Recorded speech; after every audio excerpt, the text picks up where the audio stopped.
Autolite and its 96,000 dealers present Suspense. Tonight, Autolite brings you the story of a woman who finds a letter warning of death and has only 3 hours to deliver it.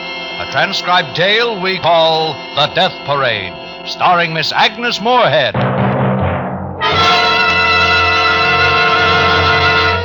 Before our play begins, here is a word about Autolite from our good friend, Harlow Wilcox. Hi, Harlow. You got the time? Always have the time to discuss those great ignition-engineered Autolite spark plugs, Hap. No, the time of day. Day or night, those matchless marvels designed by Autolite ignition engineers are magic for merry motoring. Harlow, I'd like to know what time it is. 10 to 1. 10 to 1? Yeah. 10 to 1 that when you replace worn-out spark plugs in your car with ignition-engineered Autolite spark plugs, you'll get smoother performance, quick starts, gas savings. Oh, 3 o'clock.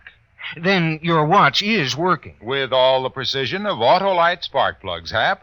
Why, they're designed by the same Autolite engineers who designed the complete ignition system for many leading makes of our finest cars. And that's why Autolite spark plugs are world famous for quality and dependability.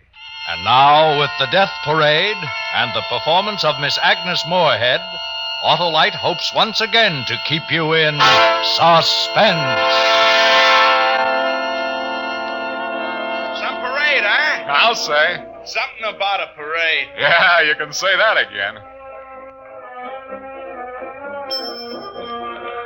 Well, I guess it's all over. Sure has been a nice day for it. Yeah. Not a cloud in the... Hey, look. Up there on the roof. Where? The Benson building. Hey, look out! Look out! She's gonna fall! She's gonna fall! Go back! Go back! No! No, don't!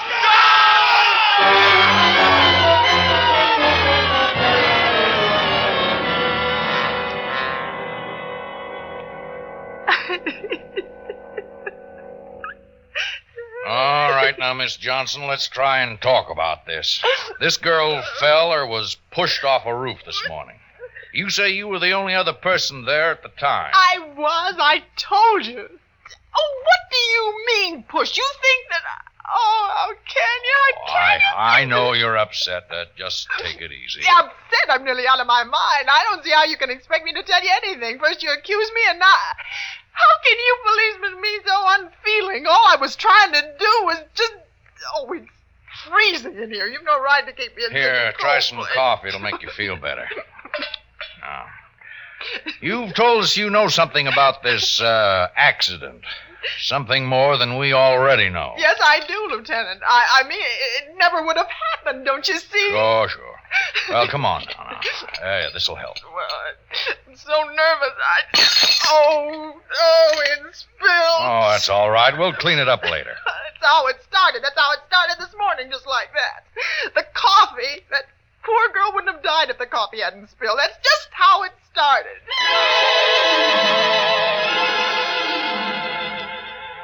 My name's Ellen Johnson. Oh, I told you that. I work at the Farnsworth Chemical Plant. For 12 years I've been there and never missed an hour of work. That is, until today. It was so unnecessary. That horrible, rude little man, he was the one. I'm very precise about my daily habits, very. When you live alone, you arrange things that way. In the morning, I get up and allow myself time to take coffee and toast at the cafe on the corner. I've always disliked cooking in the morning. I leave the cafe at 8:15 precisely in order to be at my desk exactly at 9. Well, this morning it was the same. It was just the same, except that horrible man. He was just awful. As I sat at the counter, I could feel him there. He was 2 seats away, thin and dark, making a nasty noise as he drank his coffee. It was all his fault. Are you going to see the parade this afternoon, miss? I'm afraid I'll be working. Too bad. Should be good for business. I imagine so. Anything else? No, thank you. Hey, you. 25. Mm-hmm. Coffee and toast, right? Yeah, that's right. Hey, you. Thanks. Pass the sugar, will Good you? morning. See you tomorrow. Hey, what's the matter? I asked for the sugar. You can't pass it? I beg your pardon. Yeah, sure. Oh, why, look at that? You deliberately spilled that coffee all over my... Oh, gee, ain't that a shame? What a clumsy. Gee, am I sorry?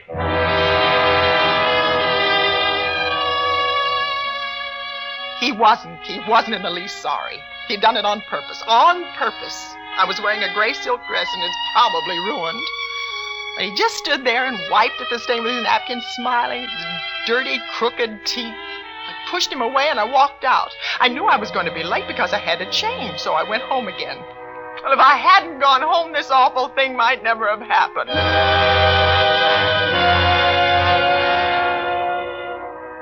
It took me 15 minutes to get back to the apartment, change my dress, and leave again for the office. Well, I'd walked 3 blocks when I saw the letter. It was lying on the pavement in front of an apartment house. It was unsealed and addressed simply to Miss Sheila Mannix. No house number or street. Dear Sheila Mannix, you don't know me. I just got into the city. It doesn't matter who I am, but this is a warning. Believe me, you better take notice. Jack's got it in for you. I stopped reading. There was some more, but I didn't want to go on. It frightened me a little, and, well, I'm not one to pry into other people's business, but this wasn't prying, really. It wasn't. The letter was important. Whoever had written it must have forgotten to put the address on it, and it had fallen out of their pocket. Well, I made up my mind then I would go into the apartment house. It was possible that the writer lived there, and on his way out had dropped it. Janitor. That's janitor. Oh, janitor. Yes, here.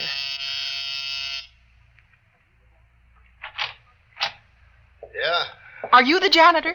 Yeah, I'm sorry, we got no vacancy. No, I don't want...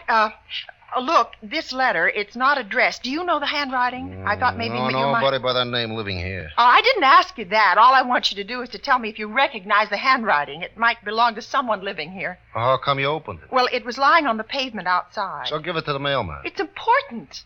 I mean, what's in the letter is important. I think she ought to get it. So the post office will forward it. Well, can't you see there's no address? How can they forward it? How stupid. Listen, you don't have to get nasty. Well- I told you, she don't live here no more. I'm sorry.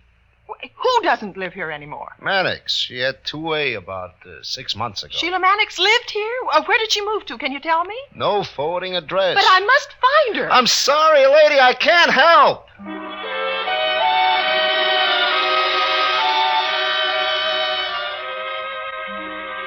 Then I thought of the police. I should have told them about the letter, but I didn't.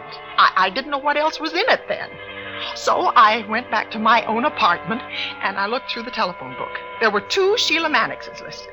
The first lived on Maple Street, and the second on South Tower. I rang the Maple number first.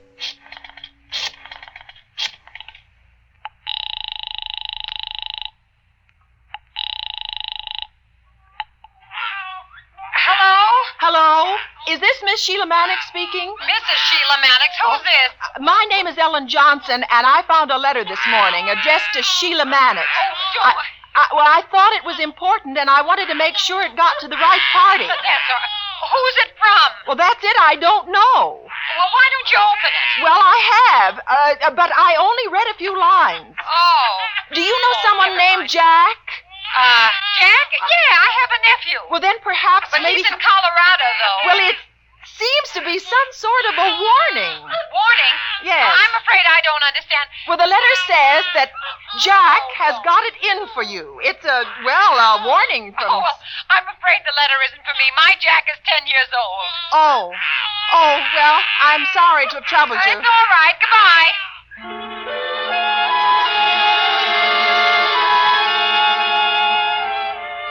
As I hung up, I looked at my watch. It was 9 o'clock.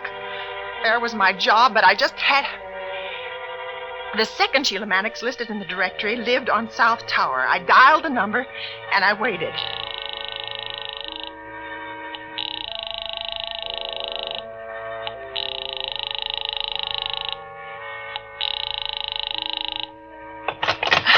I got the letter out of my purse and read it. This time I read all of it. Dear Sheila Mannix, you don't know me. I just got into the city. No matter who I am, but this is a warning. Believe me, you better take notice. Jack's got it in for you. He was drunk one night and told me about it. Somebody you knew pretty well died last year. He didn't fall off that building. He was pushed. And Jack did it. He said he was going to get you, too. I would have told the police, but they'd start to get nosy about me. Jack's on his way here, and from the way he talks, he better not find you around. He talked crazy about a parade, the corner of Main and Thomas, and 12 o'clock. That's when he's going to do it. A friend. I sat there holding a piece of paper that carried a death warning for a woman I'd never seen, and I knew where and when she was going to be killed.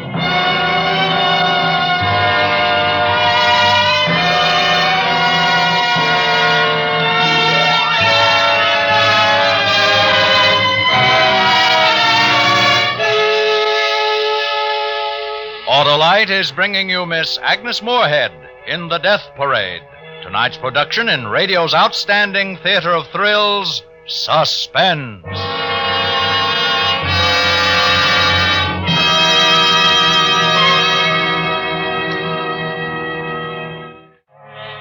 The second Sheila Mannix's address was 317 South Tower Street.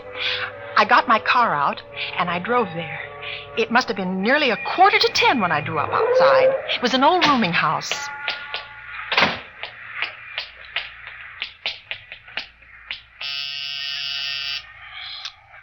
Oh, hurry up. Come on.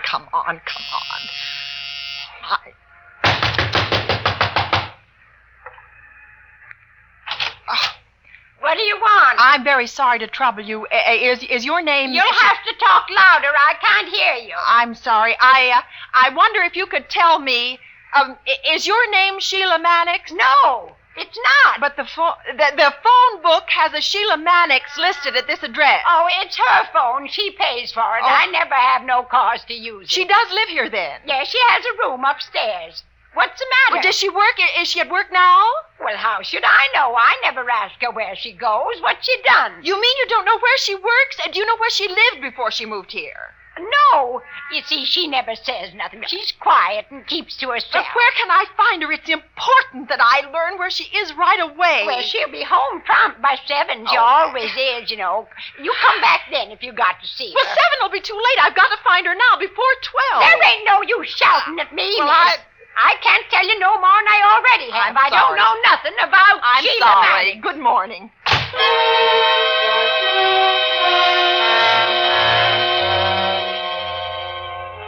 Now, I knew that I'd wasted far too much time. I had to call the police. There was a drugstore on the corner, and I ran down the block to it. Good morning. Can I help you? Yes, do you have a phone?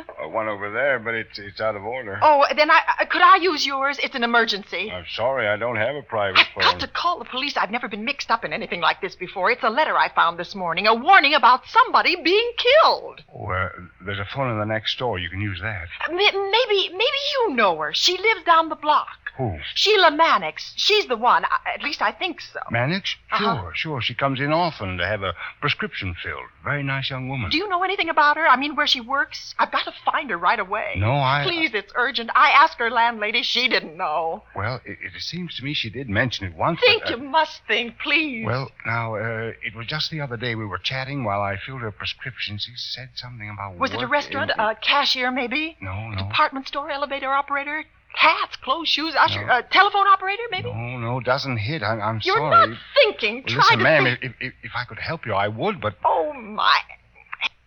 Friends in the neighborhood. Somebody you might know. No, never mentioned them. Oh, can't you remember? Maybe she worked in an office, huh? Maybe. Excuse me a moment. It's a customer. You better go next door and call the police. But can't you remember? I'll be back. Maybe a chorus girl. Does she work in a bookstore? Oh, well, I can't wait. I'll come back after I've called. Oh, a bar. What will they think, a woman going into a bar? Hey, ma'am, Huh? wait a minute.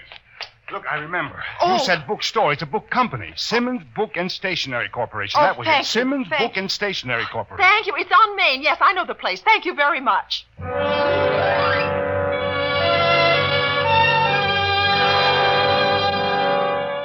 Simmons Book and Stationery. Why, I had been there dozens of times. She might even have waited on me. I looked at my watch. It was 10:30. I really meant to call the police from the bar, but I didn't know how long it would take to explain. And even then, they might not investigate without seeing the letter first. I thought of the corner of Main and Thomas, the parade, and 12 o'clock. An hour and a half. I ran to get my car. I knew that once I found Sheila Mannix and gave her the warning, she'd be safe.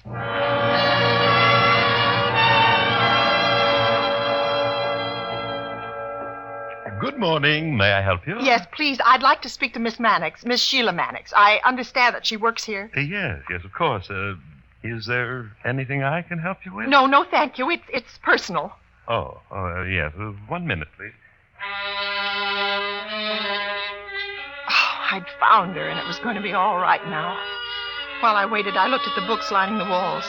I was standing in front of the mystery section. Do you know the first title that caught my eye was Time for a Murder? I'm very sorry, ma'am, but one of the other girls tells me that Miss Mannix had an appointment. She's not here. I'm sorry. Now, perhaps I... But where did she go? Let me talk to the girl. Well, I think to the doctor. What doctor? Where? When did she leave? Well, if you'll wait here, I'll find out for you.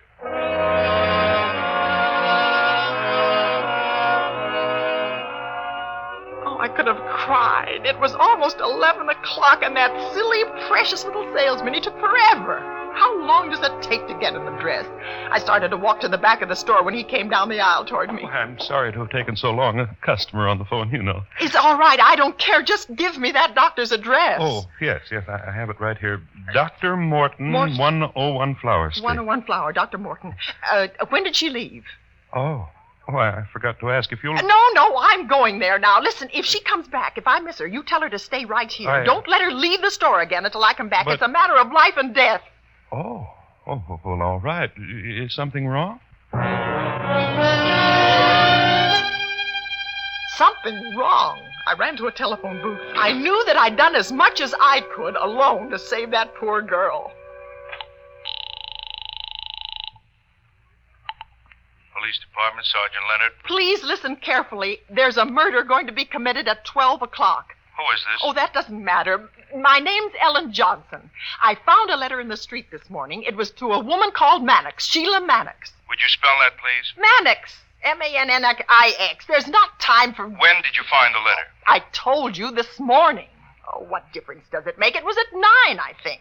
Why didn't you call earlier? I didn't because, I tried to find her myself. I think I know where she is, but Have you got the letter with you? Yes, I have. Would you read it, please? Well, there isn't time. You've got to send some men here. It's a warning. Somebody called Jack is going to kill her at 12 o'clock on the corner of Main and Thomas. There's a parade going on then. What does this woman look like? Can you give us a description? No, I've never seen her. I don't even know her. You say you think you know where she is? Yes, at a Dr. Morton, 101 Flower Street. Where are you calling from? Simmons Book and Stationery Store. She works here. Will you get a description of the woman, please? I'll wait. Yes, of course. Don't hang up.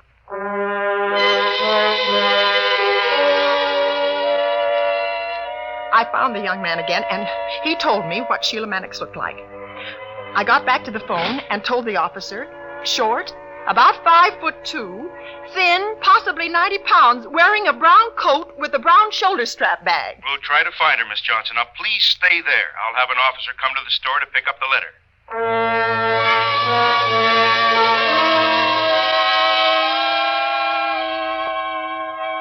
I put the receiver on the hook and sat in the booth. I was shaking, and my hands were wringing wet. It was 11:20. Somewhere outside, I heard a band playing. The parade must have started. I stayed in the shop, and the minutes passed 11:30, 25 to 12. At 20 minutes to, I just couldn't stand it any longer. The waiting, the awful waiting. I had to do something. I called Sheila Mannix's house again. There was just that chance, that slight chance. Maybe she went home after the doctor. Maybe she's there. 2 more. Oh, wait. No, 3. Let it go 3 more. Oh, be there. You must. You've just got to be. Hello? Miss Mannix? Miss Mannix, this? you'll never know. Listen, you don't know me, but You have to speak louder. I can't hear a thing on this thing. Who is this? Is this Miss Mannix? Miss Mannix ain't here. This is the landlady. Oh, my. I'm cleaning up. Is there a message?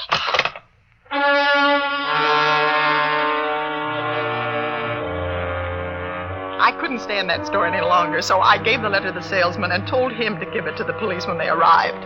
It was 11:45. Main Street was alive with people. It seemed as though the whole city had turned out to watch the parade. I pushed my way along the street towards the intersection. I just couldn't have stayed away if it were my own life depending on it. The crowd was so thick that it was impossible to see anything from the street, and I just had to see. Then I thought of the Benson building and the roof. If I was up on the roof, I could see everything that happened on that corner. It was 5 to 12 when I got in the elevator and took it up to the 19th floor. I had to walk to the roof, and I could hardly breathe as I opened the door and stepped out into the bright sun.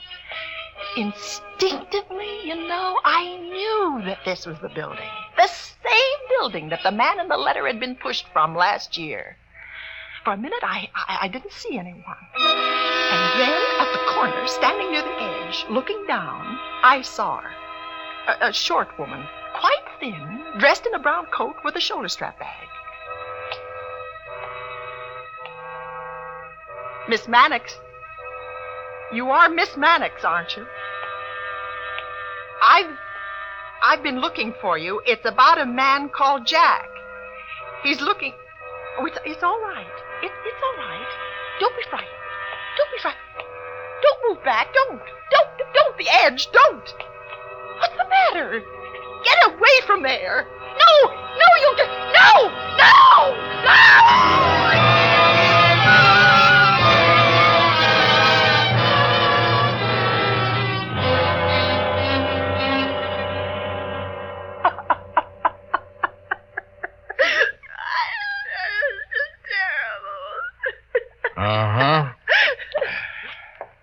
That's how it happened, Yes, I tried You to spend stop her. from 9 o'clock till 12 looking for her, and then you don't call us till 45 minutes before it happens. I told you why. I just You didn't know something, Miss Johnson?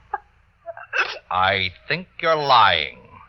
Lying? How dare you say that? I was doing what I You thought pick was the up right a letter, thing to do. a warning letter. Well, You I- go to a janitor. You call people on the phone, but not the police. Well, You visit Sheila Mannix's house, talk to the landlady, talk to the neighborhood druggist, to the salesman in the bookstore. All witnesses, all But I alibis. wanted to find her, to warn her. And Don't... then you call the police when you're sure it's too late. How did I know she'd be up there? How? You set up a nice alibi for yourself. You were alone with Sheila Mannix. Who's to say you didn't push her? Oh, stop it. You don't know what you're talking about. You know right. I was trying to help her, that's all. I won't listen to you. I'm going home. Now, you sit down. Oh. I'm holding you for a while. We're going to check, Miss Johnson. We're going to do a lot of checking. Arrest me? I was a good citizen. I did my duty. I tried to save her, and you were going to... Lieutenant? Oh, yeah? Oh. Can I see you for a minute? Sure. You stay right there, miss. We're not through. This happened last year. Murder. Murder, that's what he's saying, that I We had it on murdered the her. books. He called about an hour ago. He's saying that. Told us the whole To thing. me, after all the We couldn't good find I... it up, though. Oh. I was only trying to warn the Yeah, poor Take a girl. look at the report. Well, where are they What holding? are they saying? It's about me. 28th I know it. I know it. I know it. Okay. All right, that does it then. Oh, All right, Miss Johnson. We know what happened now. You know? What do you mean you know? I told you that's how it happened, every word. Well, I'll tell you something. I've got to believe you. There's nothing I can do about it. Nothing you can do? Well, what should you do? Instead of frightening the life out of me, you should thank me for doing You listen to me for a change. I'd like nothing better than to throw the book at you, but I can't. We've got the man called Jack. He was picked up on the parade. There, you see, there. I was right. The fellow who wrote that letter you found called the police about an hour ago. He told us the story. That's how we got our boy. Then she was safe. He couldn't kill her. She wasn't in any danger then, was she? Oh, yes, she was. You. Because you found her and frightened her to death. I was only telling her that there was nothing to be afraid of. Sure, that's all. Do you know that she was standing in the same place where her boyfriend was killed a year ago? And then you come along and mention the name of the man she knew killed him. Well, Now maybe you know why she was afraid and backed away from you. You didn't know a thing, huh? Well, I want you to know something, though. I want you to sleep with it for the rest of your life. If you'd called the police when you picked up that letter, Sheila Mannix would be alive right now. You think about that. I can't see where I was wrong. Oh, maybe I should have called sooner, but I did call. If you hadn't taken so long, Get out of here. Go on, get out. It's too bad we can't send you where the other guy's going. He killed last year. You did it today, just as sure as if you'd shot her. Go on. It's all right, Lieutenant. I understand. I can see why you're upset, and I'm sorry. Sergeant, you understand that I was only doing what I thought right, don't you? It wasn't my fault. It wasn't. If they'd got there sooner, it never would have happened. I've nothing to reproach myself about. Nothing. Oh, I'm so upset. A whole day's work and my gray silk dress ruined. They'll never be able to get that coffee stain out.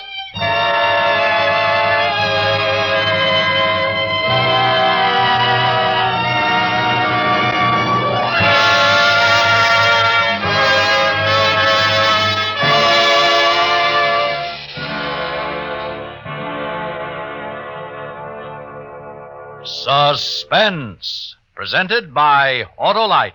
Tonight's star, Miss Agnes Moorehead.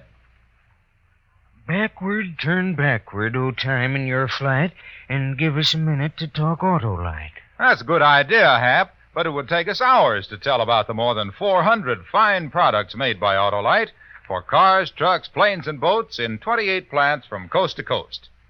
These include complete electrical systems used as original equipment on many leading makes of cars.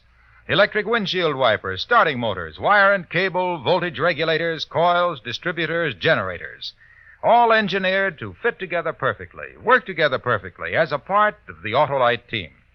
So, friends, don't accept electrical parts supposed to be as good. Ask for and insist on Autolite original factory parts at your neighborhood service station, car dealer, garage, or repair shop. And remember, you're always right with Autolite.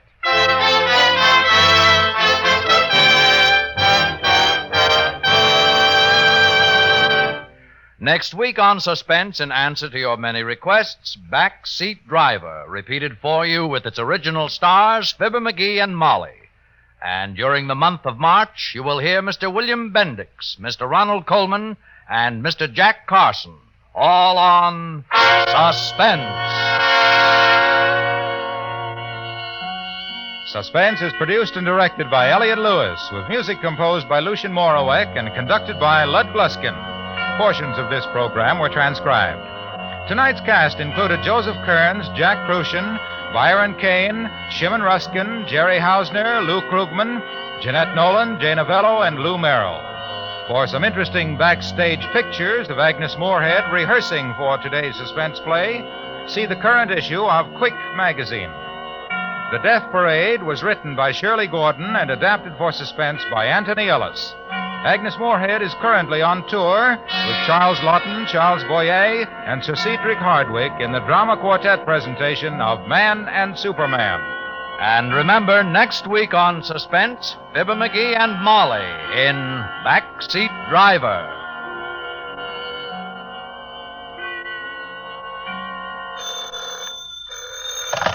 You can buy world-famous Autolite standard-type or resistor-type spark plugs, Autolite stay-full batteries, Autolite electrical parts at your neighborhood Autolite dealers.